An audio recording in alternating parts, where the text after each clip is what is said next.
பல மக்களும் அதை கூறுகிறார்கள். நானே சொல்லக்கூடாதுல்ல.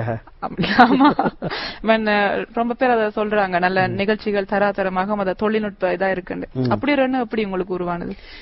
இது நல்ல அருமையான ஒரு கேள்வியை கேட்டீங்க. 2001ஆம் ஆண்டு ஒரு நாள் நான் பிரார்த்தனையில இருக்கும் பொழுது அதிகாலை 3 மணிக்கு என் ஆன்மா பரலோகத்துக்குள் எடுத்து செல்லப்பட்டது. அங்க ஒரு கான்பரன்ஸ் ரூம், அந்த கான்பரன்ஸ் அறையில பிதாவாகிய தேவன் அமர்ந்து கொண்டிருக்கிறார். ஆனா அவரை பார்க்க முடியாத வேதம் சொல்லுது இல்லையா. ஒரு மேகம் போன்ற ஒரு உருவம் ஒரு நாற்காலியில் அமர்ந்து கொண்டிருக்கிறது. அவருக்கு பக்கத்துல இயேசுசாமி அமர்ந்து கொண்டிருந்தார். இயேசுசாமி இருந்ததுனால இவர் பிதாவாகிய தேவன் என்று நான் அறிந்து கொண்டேன். அந்த புறத்துல பழைய ஏற்பாட்டு காலத்து பரிசுத்தவான்கள், மோசே, சாது சுந்தர் சிங், அவர் பழைய ஏற்பாட்டு காலம் இல்ல, புதிய ஏற்பாட்டு, அப்புறம் எலியா தீர்க்கதரிசி அமர்ந்து கொண்டிருந்தார்கள். நான் தூரத்தில் நின்றேன். பிதாவாகிய தேவன் முன்னால வர நடுங்கம். அப்போ அந்த மேகத்தில் ஒரு கை வெளியே இப்படி வா, முன்னால வான்னு அழைத்தார். நான் நடுங்கிக் கொண்டே நின்றேன். டேபிள் மேல இந்த டிவி ஸ்டேஷனுக்கு அனுப்பக்கூடிய பீட்டா கேசட் ஒன்று இருந்தது. அதை இப்படி எடுத்து இப்படி பார்த்து கொண்டிருந்தார். பார்த்துட்டு ஏசுவாமி கிட்ட அந்த கேசட்டை கொடுத்தார்.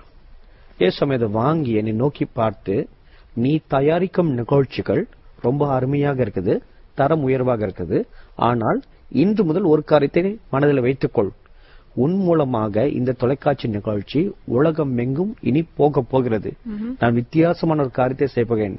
எல்லா இன மக்களும் ஒரு நிகழ்ச்சியை பார்க்க போகிறபடினால அது தரம் ஒன்னு ஹாலிவுட்க்கு மேல இருக்கணும் அல்லது அதுக்கு நிகராக இருக்கணும். தரம் குறையக்கூடாது.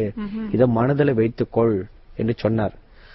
அந்த அனுபவத்துக்கு பிறகு நானே தனிப்பட்ட முறையில எல்லா நிகழ்ச்சியிலையும் கண்ணை வைத்து அது தரம் குறையாதபடிக்கு உயர்தரமாக இருக்க வேண்டும் என்று கவனித்து வருகிறேன். இன்றைக்கு நீங்க சொன்னபடிதான் உலகத்தில் உள்ள அநேகர் சொல்றாங்க. அவர் சொன்னதுக்கு அந்த தேவ கட்டளை தான் காரணம்.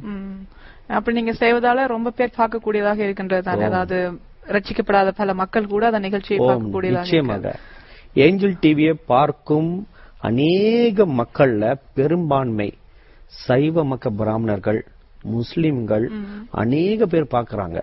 அவங்க பாக்குறதுக்கு என்ன ஒரு காரணம், ஒன்னு தரம் உயர்வாக இருக்குது. ரெண்டாவது நிகழ்ச்சிகள் நம்ம தயாரிக்கும் டாக் ஷோவோ அல்லது சீரியல்களோ எல்லாத்திலுமே ஒரு நம்பிக்கை எங்களுக்கு பிறக்குது அப்படின்னு சொல்றாங்க. இப்ப குடிக்காரன் புருஷன் இருப்பான், கீழ்ப்படியாத பிள்ளைங்க இருப்பாங்க, அவங்க மாறுவாங்கன்னு நம்ம சீரியல்ல காட்டுறோம். அதை பார்க்கும் பொழுது எங்களுக்கு நம்பிக்கை வருது. அப்ப எங்க வீட்டுல ஆம்பளையாள் இப்படி மாறலாம், எங்கள் பிள்ளைகள் மாறலாம், ஒரு நல்ல வாழ்க்கை எங்களுக்கு அமைய முடியும் என்ற ஒரு நம்பிக்கை அவங்க உள்ளத்துல பிறக்குது. நீங்க உங்களுடைய நிகழ்ச்சியில கூறியிருக்கிறீங்க, நீங்க தேவதூதரை முகமுகமாக பார்ப்பதாகவும் அவர்கள் உங்களுடன் பேசுவதாகவும். அதை ஒரு சாரார் ஏற்றுக்கொள்வதில்லை. எப்படி அதெல்லாம் இப்ப இயேசு கிறிஸ்துவின் காலத்துக்கு பின்பு எப்படி இதெல்லாம் சாத்தியமாகும் என, அதை பற்றி உங்களுடைய கருத்து என்ன? இது நிறைய பேர் இந்த கேள்வி கேட்கிறாங்க. வேதாகமத்துல ஆதியாம புஸ்தகத்திலிருந்து வெளிப்படுத்தல் புஸ்தகம் வரைக்கும் தேவதூதர்களை குறித்து ஏராளமான சம்பவங்கள் இருக்கிறது. அதுல மிக குறிப்பாக இயேசு சுவாமியின் வாழ்க்கையிலும் அநேக முறை தேவதூதர்களை அவர் தரிசித்திருக்கிறார். புதிய ஏற்பாட்டு காலத்திலையும் அங்கிருந்த அப்போஸ்தலர்கள், பக்தர்கள் எல்லாருமே தேவதூதர்களை தரிசித்திருக்காங்க. தேவதூதர்களோடு இணைந்து ஊழியம் செய்திருக்கிறார்கள். இது ஒரு காலம். நாம் வாழும் இந்த கடைசி நாட்கள் சொல்லும் போது கடைசி புஸ்தகம் தானே. அப்ப கடைசி புஸ்தகத்துல வெளிப்படுத்தல் புஸ்தகத்துல 22 அதிகாரங்கள் இருக்கிறது. அந்த முதல் அதிகாரத்திலிருந்து கடைசி அதிகாரம் வரைக்கும் நீங்கள் வாசித்தால் தேவதூதர்களின் கிரியைகள், சேவைகள் தான் அதிகமாக சொல்லப்பட்டிருக்கிறது. அப்ப இந்த கடைசி நாட்கள்ல தேவதூதர்களுடைய சேவை தான் அதிகமாக இருக்க போகிறது.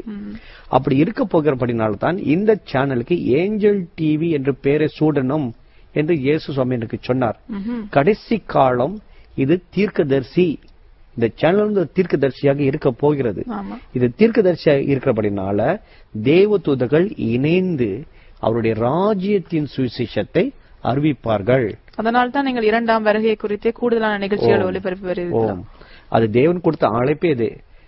அவருடைய இரண்டாம் வருகையை மையப்படுத்தி அறிவிப்பதற்காகவே இந்த சேனல் என்று இயேசு சுவாமி சொன்னார். அதனால்தான் இரண்டாம் வருகை சம்பந்தப்பட்ட நிகழ்ச்சிகள் தான் அதிகமாக இடம்பெறுகிறது.